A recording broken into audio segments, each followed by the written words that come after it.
Good morning students, welcome in the class 10th। जैसे कि आप देख पा रहे हैं, आज हम लोग साइंस 1 यानी कि विज्ञान 1 का वीडियो देख रहे हैं। और जो हमारा पाठ चल रहा है वो है स्टूडेंट्स हमारा पाठ जिसका नाम है धातु विज्ञान।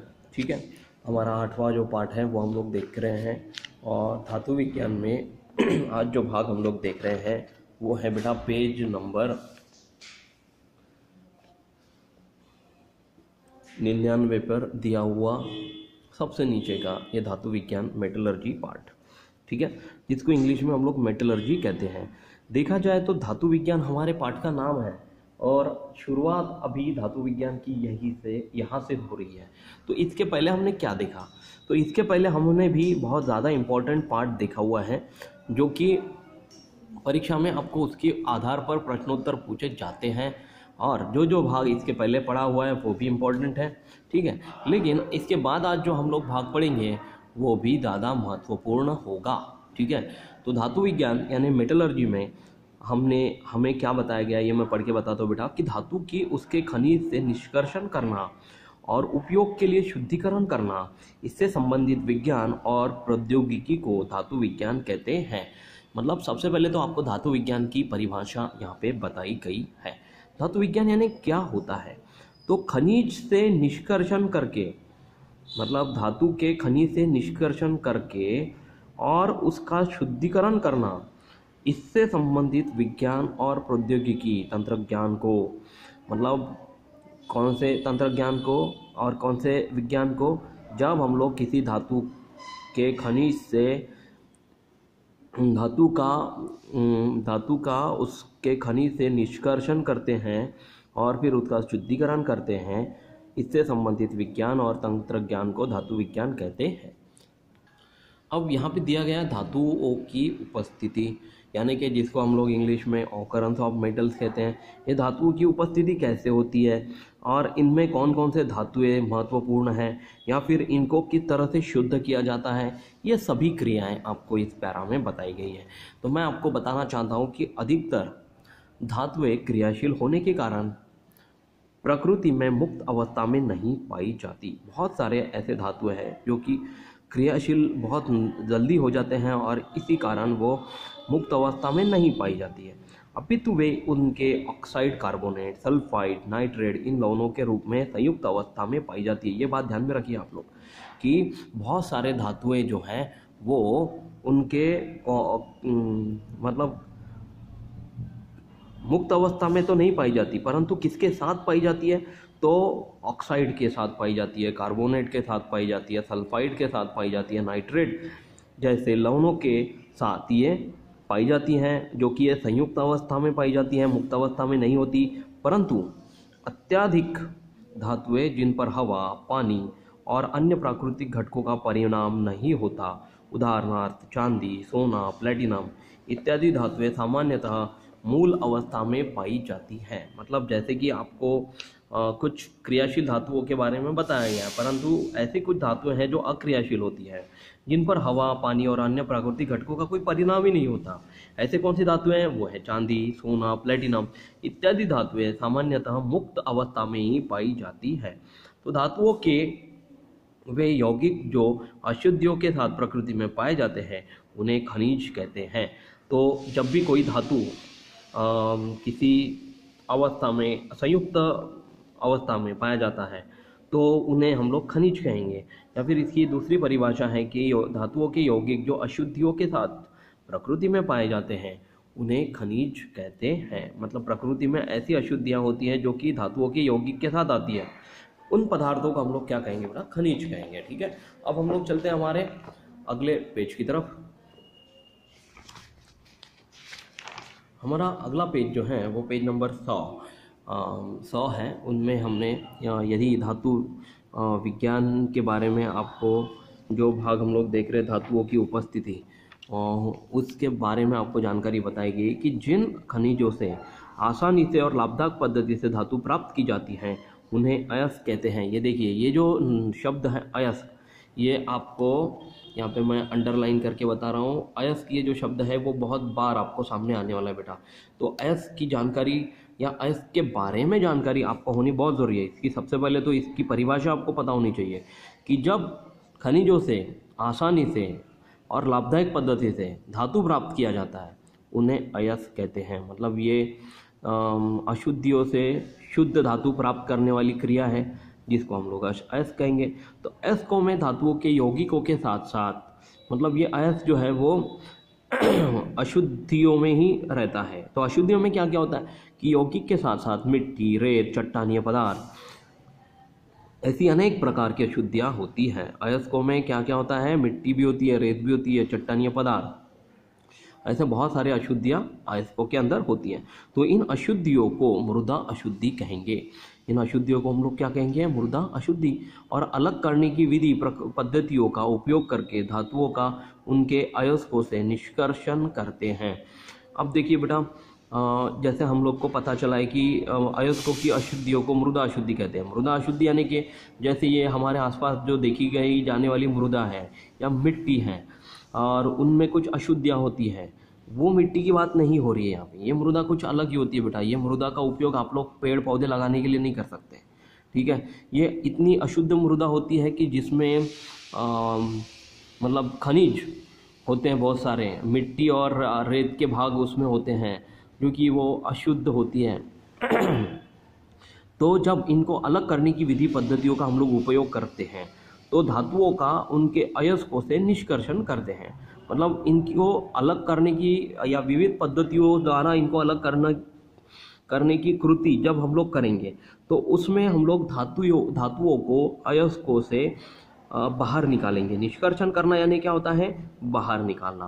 तो अयस्कों से धातुओं के शुद्ध स्वरूप में निष्कर्षण करने की क्रिया धातु विज्ञान में के अंतर्गत आती है।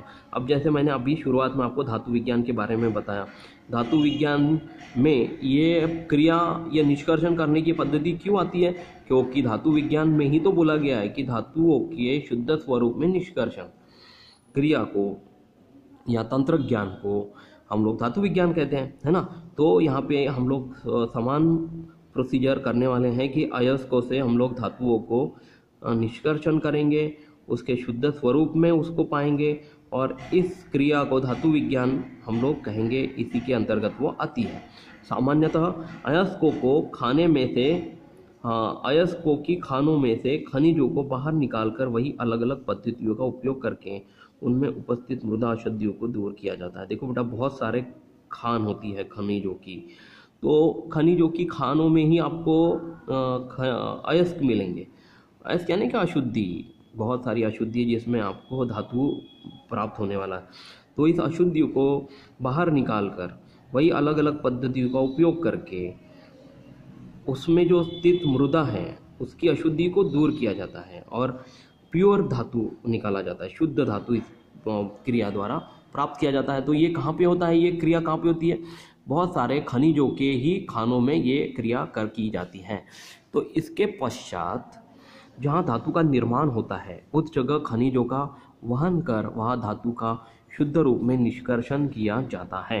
यानी कि जहाँ जहाँ पर धातु का निर्माण होता है उस जगह खनिजों का भी वहन किया जाता है और धातुओं को शुद्ध रूप में निष्कर्षण किया जाता है। धातुओं का शुद्ध रूप में वहाँ पे बाहर निकाला जाता है।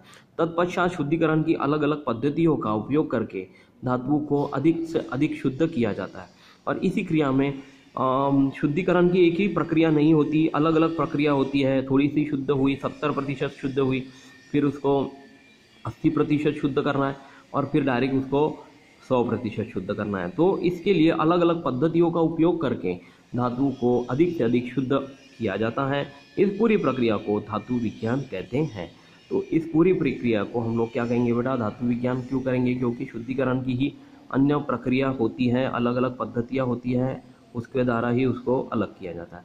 फिर हम लोग चलते हैं हमारे अगले भाग की तरफ, वो है बेटा धातु विज्ञान के सिद्धांत।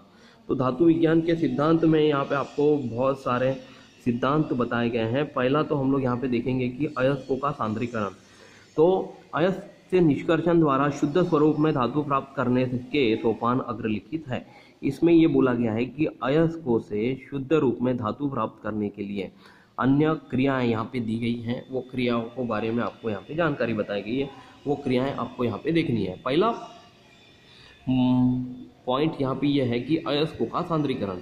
सांद्रीकरण यानी कि कॉन्सेंट्रेशन ऑफ ओर। मैंने आपको इसके पूर्व वीडियो में सांद्र और तनु के बारे में ज़रूर जानकारी दी गई है बेटा। सांद्र यानी जिसमें पानी की मात्रा बिल्कुल भी नहीं होती, ठीक है। ऐसे कंपाउंड्स या ऐसे मिश्रण को हम लोग को क्या कहेंगे बेटा? कॉन्सेंट्रेशन, कॉन्सेंट्रेटेड सॉल्यूशन या फिर सांद्र मिश्रण हम लोग इसको कह सकते हैं। और तनु यानी क्या होता है कि जिसमें पानी की मात्रा होती है और वो ज़्यादा कठोर नहीं होता। कॉन्सेंट्रेटेड सॉल्यूशन की तरह, मतलब सांद्र मिश्रण की तरह वो इतना कठोर नहीं होता, उस वजह से उसको तनु मिश्रण कहते हैं। तो कॉन्सेंट्रेशन ऑफ ओर समझ में आ गया। सांद्रीकरण मतलब आपको प्योर मटेरियल इसमें से ढूंढना है, वो कैसे ढूंढेंगे? तो यहाँ पे मैं पढ़ के बताता हूँ कि अयस्कों की मृदा अशुद्धियों को अलग करके सांद्र अयस्क प्राप्त करने की प्रक्रिया को अयस्कों का सांद्रीकरण कहते हैं। अयस्कों की मृदा अशुद्धियों को अलग करके मतलब आपको तो पता ही है कि अयस्कों में बहुत सारी मृदा अशुद्धि होती है, उसको अलग करने की प्रक्रिया में, और तनु नहीं सांद्र अयस्क प्राप्त करने की प्रक्रिया, मतलब ये तो आपको पता ही है कि मृदा अशुद्धियों को अलग करने की प्रक्रिया हम लोग धातु विज्ञान में देख रहे हैं, वो अयस्कों से ही दूर करेंगे। परंतु इसमें सांद्र अयस्क प्राप्त करने की प्रक्रिया को ही अयस्कों का सांद्रीकरण कहते हैं। मतलब आपको यहाँ पे तनु अयस्क प्राप्त नहीं करना है, आपको यहाँ पे सांद्र अयस्क प्राप्त करना है, इसीलिए इस क्रिया को सांद्रीकरण, अयस्कों की सांद्रीकरण कहते हैं। तो इस प्रक्रिया में अयस्कों से प्राप्त होने वाले अपेक्षित धातुओं के यौगिकों की सांद्रता में वृद्धि होती है। मतलब यहाँ पे जो भी आपको इस प्रक्रिया में अयस्कों से जो भी प्राप्त होने वाले धातु होंगे उनके यौगिकों की सांद्रता में वृद्धि होती है। मतलब जो भी सांद्र अयस्क आपको यहाँ पे प्राप्त होने वाला है उसमें उसके यौगिकों की वृद्धि होती जाती है। तो सांद्रीकरण की विविध पद्धतियाँ हैं, परंतु किस पद्धति का उपयोग करें यह अयस्क के प्राप्त होने वाली धातु के भौतिक गुणधर्मों और अयस्कों में उपस्थित मृदा अशुद्धियों पर निर्भर होता है। देखिए पद्धति आपको तो पता नहीं है, परंतु किस पद्धति का उपयोग करें। हमारे पास तो बहुत सारी पद्धतियाँ हैं जो अभी के बाद हम लोग ज़रूर देखने वाले हैं, परंतु कौन सी पद्धति का उपयोग करके हमको अयस्क से धातु प्राप्त करना है, ये धातुओं के भौतिक गुणधर्म के ऊपर निर्धारित होता है। और उसी के अलावा अयस्कों में उपस्थित मृदा अशुद्धियाँ कैसे हैं, बहुत कठोर है, सौम्य है, उसके ऊपर भी निर्भर होता है। इसलिए कौन सी पद्धति का उपयोग हम लोग सांद्रीकरण के लिए करें यह हमें पता नहीं होता। तो साथ ही धातुओं की अभिक्रियाशीलता पर और शुद्धिकरण के लिए उपलब्ध सुविधाओं पर भी यह सांद्रीकरण निर्भर होता है। मतलब यह सांद्रीकरण किसके ऊपर निर्भर होता है बेटा? पहला तो हमने देखा कि किस पद्धति का उपयोग करना है, तो ये धातु के भौतिक गुणधर्मों के ऊपर निर्धारित होता है। फिर मृदा अशुद्धियों के ऊपर भी निर्भर होता है। फिर उसमें बोला गया है कि धातु की अभिक्रियाशीलता पर भी निर्भर होता है कि कौन सी पद्धति का हम लोग इसमें उपयोग करना है।